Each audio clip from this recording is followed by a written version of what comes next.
पहाड़ी लोगों ने गज को पकड़कर उसकी टांग पेड़ से बांध दी। फिर उन्होंने 3 बड़े लोहे के हथौड़े निकाले और एक एक करके गज की टांग पर मारने लगे, जिससे उसकी हड्डियां जल्दी ही टूट गईं। गज, आज हम घातक मोड़ श्रृंखला के 5वें भाग को साझा करेंगे। वेस्ट वर्जीनिया के ब्यूटीफुल लेक टाउन में एक होस्ट स्थानीय प्रसिद्ध पर्वतीय संगीत महोत्सव की रिपोर्टिंग कर रहा है। रास्ते में कई लोग पर्वतीय नरभक्षी के मुखौटे पहने हुए हैं। पर्वतीय लोगों की किंवदंती स्थानीय उत्सव का हिस्सा बन गई है, जो कई युवाओं को यहाँ घूमने के लिए आकर्षित करती है। रिपोर्टिंग खत्म करने के बाद होस्ट इस त्योहार से नफरत करता है और जंगल में दौड़ने चला जाता है। बाकी 2 लोगों को लाइव प्रसारण की तैयारी करने को कहें। महिला होस्ट जोशीले संगीत को सुनते हुए जंगल में दौड़ रही है। दौड़ते दौड़ते उसके सामने एक बदसूरत पर्वतीय व्यक्ति प्रकट होता है। वह इसे बच्चों की शरारत समझती है और ध्यान नहीं देती। कुछ गालियां देकर वह मुड़कर दौड़ना जारी रखता है। फिर एक पर्वतीय व्यक्ति पेड़ के पीछे से प्रकट होता है और उसे घूरता रहता है। होस्ट इस समूह से परेशान हो जाती है, जो शरारतें करता है, डरावने मुखौटे पहनकर लोगों को डराता है। वह सामने वाले को दोस्ताना इशारे से अभिवादन करती है, लेकिन पर्वतीय व्यक्ति अचानक पीछे से एक चाकू निकालता है और सीधे उसका मध्यमा उंगली काट देता है। होस्ट को एहसास होता है कि वह खतरे में है। वह भागने लगती है और चिल्लाती है। अचानक वह एक टोपी पहने बूढ़े आदमी से मिलती है। वृद्ध ने मेजबान को झाड़ियों के पीछे छिपने में मदद की। पर्वतीय लोग लक्ष्य खोकर वहां से चले गए। होस्ट बूढ़े आदमी का धन्यवाद करती है कि उसने जान बचाई। बूढ़ा आदमी विनम्रता से कहता है धन्यवाद की जरूरत नहीं, और महिला के घाव को कपड़े से बांध देता है। दोनों झाड़ियों से बाहर निकलते हैं। तब बूढ़ा आदमी अपना असली चेहरा दिखाता है। वह एक कुल्हाड़ी निकालता है और होस्ट के शरीर पर मारता है, फिर उसका हाथ काट देता है। आसपास के 3 पर्वतीय लोग वहां आ जाते हैं। बूढ़ा आदमी उन्हें लाश उठाने का आदेश देता है। जंगल के एक विशेष स्थान पर कुछ युवा कॉलेज के छात्र वहां कैंपिंग कर रहे हैं। वे पर्वतीय महोत्सव में भाग लेने मेहू टाउन जाने की योजना बना रहे हैं। गिटार पकड़े हुए जूलियन पर्वतीय महोत्सव की उत्पत्ति के बारे में बता रहा है। कई साल पहले ब्यूटीफुल लेक टाउन में एक बड़ा नरसंहार हुआ था। सुना है कि यह शहरवासियों और पर्वतीय लोगों के विवाद के कारण हुआ था, जिसके बाद छोटे शहर के सभी लोग गायब हो गए। शहर में खून के धब्बे थे, पर लाश नहीं थी। कई लोग कहते हैं कि पर्वतीय लोगों ने लाशों को खा लिया था। क्रूज इस कहानी से डर जाता है। वह इस तरह के नरसंहार का जश्न नहीं मनाना चाहता, लेकिन बॉयफ्रेंड बिली के समझाने पर वह शांत हो जाती है और देखने के लिए सहमत हो जाती है। जंगल के एक छोटे से केबिन में पर्वतीय लोग होस्ट की लाश को संभाल रहे हैं और बूढ़ा आदमी एक बटुआ लेकर अंदर आता है। पर्वतीय लोगों को डांटता है, उन्हें काम में असफल होने और सबूत छोड़ने के लिए दोषी ठहराता है। उसने रिंच से एक व्यक्ति को गिरा दिया। स्पष्ट है कि वह इस पहाड़ी समूह का नेता है।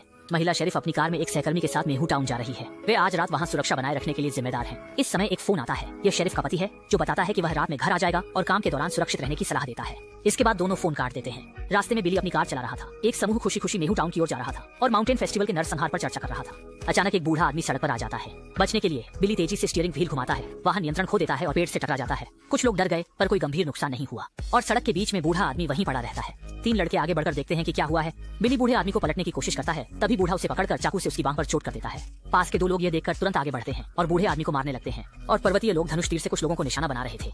इस समय पुलिस की सायरन बजती है। एक पुलिस कार आ जाती है। शेरिफ और उसके सहकर्मी बंदूकें उठाकर सभी को हिलने से मना करते हैं। पास के पर्वतीय व्यक्ति स्थिति को प्रतिकूल देखकर कोई कार्रवाई नहीं करते। जमीन पर पड़ा बूढ़ा आदमी शेरिफ द्वारा उठाकर हथकड़ी पहनाई जाती है। पर्वतीय लोग वहीं खड़े रहते हैं, नहीं जानते क्या करना है। कुछ लोगों को गिरफ्तार कर कार में ले जाया गया। पुलिस अधिकारी कार की तलाशी में प्रतिबंधित सामान पाते हैं। महिला शेरिफ अपने सहकर्मी से वहां देखने को कहती है। थोड़ी देर में टो ट्रक बुलाएगी। फिर वह कार में बैठकर चली जाती है। जब अन्य लोग चले जाते हैं, पास के पर्वतीय लोग हरकत में आते हैं। 3 लोग पहाड़ी से नीचे दौड़ते हैं और पुलिस पर सीधे 2 तीर मारते हैं। दर्द से कराहते हुए पुलिस अधिकारी घुटनों के बल गिरते हैं। पहाड़ी लोग एक साथ दौड़ पड़े और खंजर से सिर में वार कर उसे मार डाला। रात जल्दी से आ जाती है और कोठरी में डॉक्टर बिली के घाव को बांध देता है। गिरफ्तार लोग घबराए हुए हैं, नहीं जानते क्या करना है। वे डरते हैं। उन्हें गिरफ्तार कर लिया गया। ये सभी प्रतिबंधित वस्तुएं बिली की थी। इस समय बिली सीधे खड़ा हो गया और शेरिफ को बताया कि वे सभी चीजें मेरी हैं और मेरे दोस्तों का इससे कोई लेना देना नहीं है। क्या आप उन्हें छोड़ सकते हैं? शेरिफ ने कुछ नाराजगी के साथ उन्हें जेल से बाहर निकाल दिया और कहा कि वे छोटे शहर से बाहर न जाएं। वे लोग बिना उत्साह के अपने सामान उठाकर चल दिए। क्रूज ने बिली से कहा, मैं थोड़ी देर में तुम्हारे लिए खाना लाऊंगा। फिर वह पुलिस स्टेशन से निकल गया। छोटे शहर में कार्यक्रम का समय हो गया था। फोटोग्राफर ने आधे दिन इंतजार किया, लेकिन होस्ट नहीं आया। मजबूरी में उसने अपने असिस्टेंट को ऊपर भेज दिया। सड़क पर कई लोग अजीबोगरीब कपड़े पहने हुए थे। असली पहाड़ी लोग भी उनमें घुल मिल गए थे और किसी ने भी उन्हें पुलिस स्टेशन में नहीं देखा। शेरिफ ने रिकॉर्ड्स चेक किए और पाया कि बूढ़ा आदमी भगोड़ा था। वह हत्या के अपराध में वांछित था और 30 साल से फरार था। फिर उसने संबंधित विभाग को फोन किया और कहा कि कल उसे स्थानांतरित करने के लिए लोग आए। बूढ़ा आदमी हंसकर बोला, तुम तब तक जिंदा नहीं रहोगे। शेरिफ ने उसकी बातों पर ध्यान नहीं दिया। होटल में जूलियन बिली के पिता को फोन कर रहा था और उसकी स्थिति समझा रहा था। बात अभी पूरी भी नहीं हुई थी कि फोन कट गया। पहाड़ी लोगों ने ट्रेलर से सिग्नल टावर नष्ट कर दिया था। फोन कटने के बाद जूलियन ने राहत की सांस ली, क्योंकि बिली का पिता बहुत गुस्से में था। क्रूज बिस्तर पर बैठा हुआ था, चिंतित कि उसका बॉयफ्रेंड बिली जेल में न चला जाए। अन्य दोस्तों ने इसे ज्यादा गंभीरता से नहीं लिया। कुछ लोग इस घटना से परेशान हो गए थे। पहाड़ी लोग ट्रेलर चलाकर छोटे शहर के पावर प्लांट पहुंचे। गेट का ताला काटकर अंदर घुस गए। ड्यूटी पर तैनात गार्ड बोरियत में ताश खेल रहा था। अचानक उसने स्क्रीन पर देखा कि कोई अंदर आ रहा है। उसने पुलिस की लाठी उठाई और बाहर जाने की तैयारी की। पहाड़ी लोग रास्ते में कई मोड़ लेते हुए अंदर आए और पूरे पावर डिस्ट्रीब्यूशन बॉक्स को नष्ट कर दिया। तभी गार्ड बाहर आकर पूछने लगा कि वे क्या कर रहे हैं। पहाड़ी लोग हथियार लेकर सीधे उस पर टूट पड़े। उन्होंने उसे जमीन पर गिरा दिया और पकड़ लिया। फिर रस्सी से गार्ड को बांधकर ऊपर लटका दिया। हाई वोल्टेज लाइन के हवा में उठने से सुरक्षा गार्ड बिजली के झटकों से चीखने लगा। एक चिंगारी और बिजली की तेज चमक के बाद पूरा शहर घने अंधेरे में डूब गया। पुलिस स्टेशन में बूढ़ा आदमी हंसते हुए बोला, वे मुझे बचाने आ गए हैं। शेरिफ का मजाक उड़ाते हुए, तुम सब बर्बाद हो। शराबी खड़ा हो गया और उस पागल के साथ नहीं रहना चाहता था। शेरिफ ने जेल का दरवाजा खोलकर उसे बाहर निकाला, लेकिन शराबी नहीं गया। वह शेरिफ के साथ रहना चाहता था, ताकि अगर कुछ बुरा हो तो वह मदद कर सके। शेरिफ ने वॉकी टॉकी से कार में बैठे अपने साथी को बुलाया, लेकिन उसे कोई जवाब नहीं मिला। शहर में कानून व्यवस्था बनाए रखने के लिए पुलिसकर्मियों को भेजा गया। होटल में कुछ लोगों ने बिजली कटने का एहसास किया। क्रूज अपने बॉयफ्रेंड के लिए खाने का सामान ले जाने की तैयारी करने लगी। वह टॉर्च लेकर अंधेरे छोटे शहर में चल रहा था। चलते चलते अचानक उसने देखा कि एक जोकर का मास्क पहने व्यक्ति सड़क के बीच में खड़ा है। डरे क्रूज ने उसे नजरअंदाज कर मुड़कर चल दिया, लेकिन वह व्यक्ति उसके पीछे पीछे आने लगा। क्रूज घबराकर भागने लगा। एक मोड़ पार करते ही पहाड़ी आदमी ने चाकू से क्रूज के पेट में वार कर दिया। एक क्षैतिज कट के साथ उसका पेट सीधा काट दिया। खून और आंतें जमीन पर फैल गई। इस तरह उसने मारा। होटल में जूलियन ने देखा कि बाकी दो लोग एक दूसरे में मग्न थे। वह तीसरा पहिया नहीं बनना चाहता था, इसलिए उसने भी बिली से मिलने की ठानी। एक सड़क पर चलते हुए उसने पास में मरे हुए क्रूज को नहीं देखा। जूलियन ने पुलिस स्टेशन का दरवाजा खटखटाया और अंदर गया। अजीब बात थी कि उसने क्रूज को आते नहीं देखा।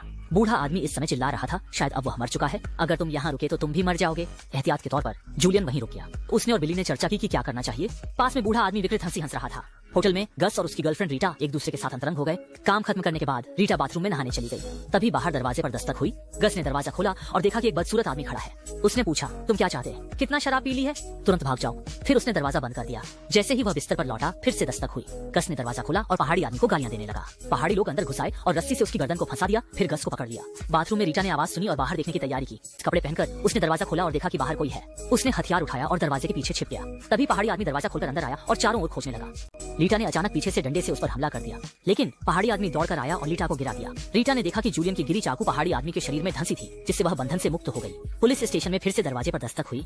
बिली को लगा कि उसकी गर्लफ्रेंड आई है, लेकिन जब शेरिफ ने दरवाजा खोला तो देखा कि उसका पति सामान लेकर आया है। उसने कुछ मोमबत्तियां लाई और पूछा कि क्या हुआ। शेरिफ ने उसे स्थिति बताई। इस समय तक उसने खाना नहीं खाया था। आदमी ने रात का खाना बनाने की तैयारी की और फिर पुलिस स्टेशन से बाहर चला गया। बूढ़े आदमी ने मजाक में कहा, यह आखिरी रात का खाना है। पहाड़ी लोगों ने गस को पकड़कर उसकी टांग पेड़ से बांध दी। फिर उन्होंने 3 बड़े लोहे के हथौड़े निकाले और एक एक करके गस की टांग पर मारने लगे, जिससे उसकी हड्डियां जल्दी ही टूट गई। गस भी तीव्र दर्द से बेहोश हो गया। पुलिस स्टेशन में कुछ लोगों ने देखा कि बाहर एक ट्रक आ रहा है। बूढ़ा आदमी खुशी से बोला, वे मुझे बचाने आए हैं। पहाड़ी लोगों ने टांग टूटे गस को नीचे फेंक दिया। गस ने जोर से चिल्लाया, कोई है जो मुझे बचा सके? पुलिस स्टेशन में कुछ लोग बाहर भागे उसे बचाने के लिए। अचानक ट्रक आया और सीधे सड़क के बीच में गस को कुचल दिया। महिला शेरिफ ने कार पर गोलियां चलाई और पहाड़ी लोग कार चलाकर भाग गए। कुछ लोग कुछ नहीं कर सके, सिर्फ शव को संभालना पड़ा।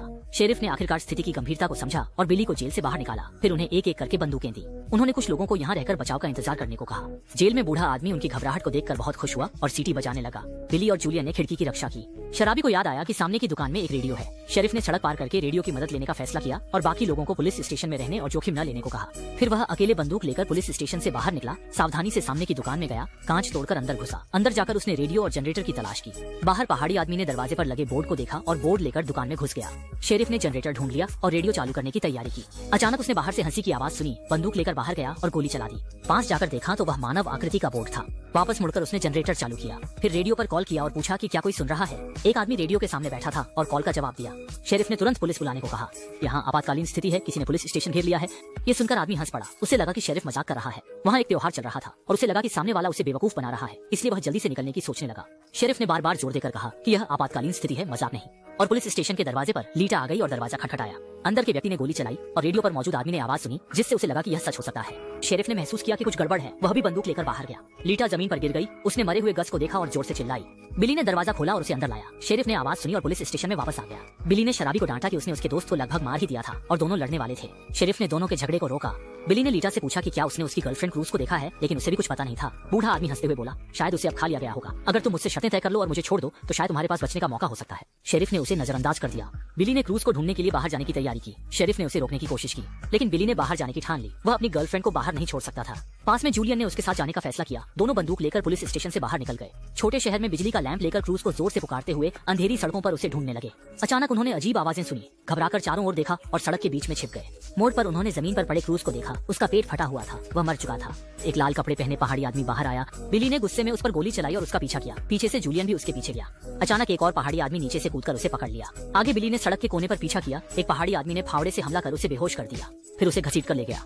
जब बिली होश में आया तो उसने खुद को मिट्टी में दबा हुआ पाया। जागने पर देखा कि पैरों में लोहे की जंजीरें बंधी हैं, जो नहीं खुल रही हैं। दोनों जोर जोर से चिल्लाने लगे। उम्मीद थी कि कोई आकर बचा लेगा। तभी दूर से घास काटने की मशीन की लाइट जल उठी और उसके तेज धार वाले रोलर घूमने लगे। पहाड़ी आदमी द्वारा नियंत्रित मशीन दोनों की ओर बढ़ने लगी। मिट्टी में दबे बिली हिल नहीं पा रहा था। जूलियन उसे बाहर निकालने के लिए मिट्टी खोद रहा था, लेकिन वाहन तेजी से उनकी ओर बढ़ रहा था। केवल सिर बाहर निकले हुए बिली ने डर के मारे जोर से चिल्लाया और जल्द ही मशीन ने उसके सिर को कुचल दिया, जिससे उसकी मौत हो गई। पास खड़ा जूलियन इतना डर गया कि उसके पैर कांपने लगे और वह भागने की कोशिश करने लगा, लेकिन जंजीर ने उसके कदम रोक दिए। पीछे से पहाड़ी आदमी मशीन चलाते हुए तेजी से पास आ गया। तेज धार वाले ब्लेड घूमते रहे और उसे पूरी तरह चीर डाला। गर्म खून पूरे फुटबॉल मैदान में फैल गया। पुलिस स्टेशन में शेरिफ शराबी को कार में बैठाकर शहर के सभी पुलिसकर्मियों को बुलाने भेजने की तैयारी कर रहा था और उसे सख्त हिदायत दी कि कहीं न रुके।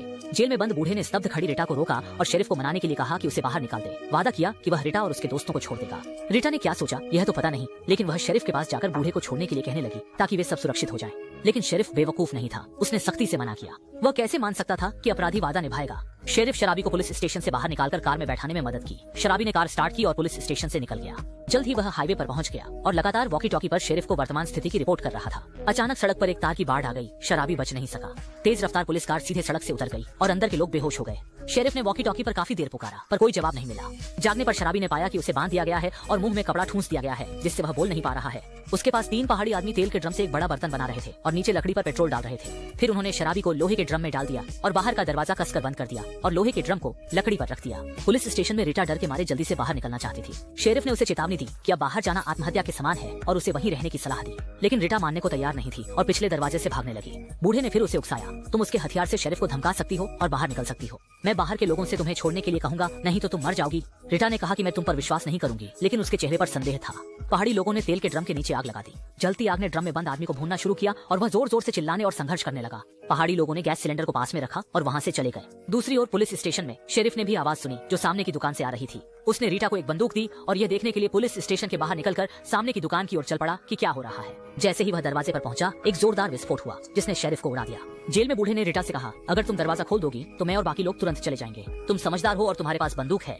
रीटा ने काफी सोच विचार के बाद चाबी लेकर जेल के दरवाजे पर आकर बूढ़े को धमकाया कि अगर वह नहीं जाएगा तो उसे मार डालेगी। फिर उसने चाबी से दरवाजा खोल दिया और बूढ़ा धीरे धीरे जेल से बाहर निकला।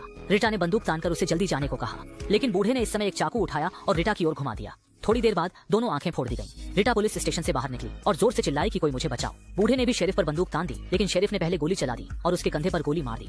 फिर उसने रीटा को उठाया और उसे वापस पुलिस स्टेशन ले आया। बूढ़े को भी जेल में बंद कर दिया गया। शेरिफ ने मेडिकल किट लाकर रीटा के घावों की मरहम पट्टी की। रीटा ने बूढ़े की बातों पर विश्वास करके यह सब खुद पर लाया।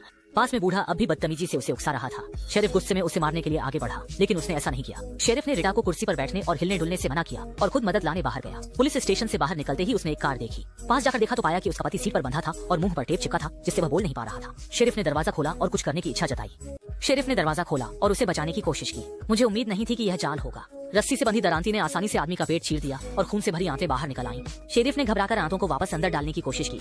तभी पहाड़ी आदमी ट्रक लेकर सीधे आ गया। शेरिफ समय पर एक तरफ हट गया। पहाड़ी आदमी धीरे धीरे ट्रक से उतरा। तभी शेरिफ ने उसकी टांग पर गोली मारी, लेकिन पहाड़ी आदमी को कुछ नहीं हुआ। उसने शेरिफ के पिस्तौल को लात मारकर दूर फेंक दिया और शेरिफ से जोरदार लड़ाई शुरू कर दी। पहाड़ी आदमी की जीवन शक्ति बहुत मजबूत थी। उसने कुछ ही देर में शेरिफ को बेहोश कर दिया। पुलिस स्टेशन में बूढ़ा आदमी जेल में लगातार धमकियां दे रहा था। बता रहा था कि वह रीटा को कैसे मारेगा और उसे यातना देने का आनंद लेगा। डर से कांपती रीटा लगातार रो रही थी। लड़खड़ाते हुए रास्ता टटोलते हुए पुलिस स्टेशन से बाहर निकल गई। जल्द ही शेरिफ को जेल में बांध दिया गया। पहाड़ी आदमी पेट्रोल लेकर आए, जलाने की तैयारी में थे। पास में बूढ़ा आदमी गर्व से शेरिफ का मजाक उड़ाते हुए अपने बनाए जाल की जानकारी दे रहा था। उसने शेरिफ की ठोड़ी के नीचे शॉटगन रखी, ट्रिगर को एक रस्सी से उसके एड़ी से बांध दिया।